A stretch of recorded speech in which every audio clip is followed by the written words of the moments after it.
NORAD.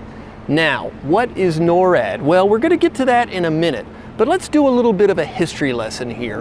At the end of World War II, we had not been bombed by any power except the Japanese and shelled by the Japanese and German submarines.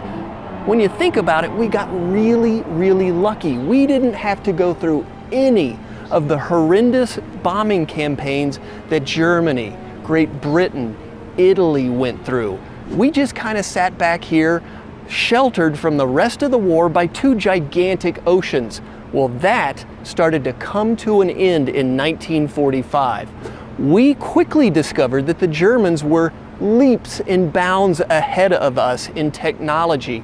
The V-2 rocket, the America bomber. What was the best way to defend yourself in the late 1940s? Radar.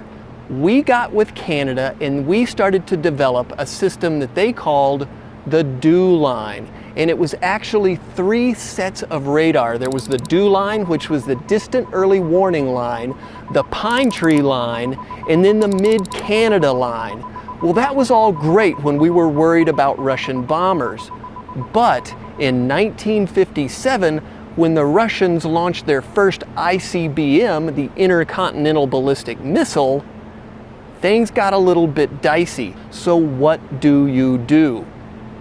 You come up with NORAD. What does that mean? Well, that, my friends, is what we are going to discover today.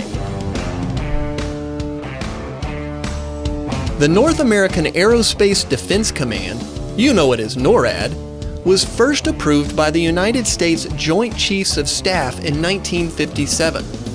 At the time, it was called the North American Air Defense Command and had its headquarters at Ent Air Force Base in Colorado Springs, Colorado. Following construction of an underground facility at Cheyenne Mountain in the 1960s, NORAD's command post moved under the mountain to monitor the airspace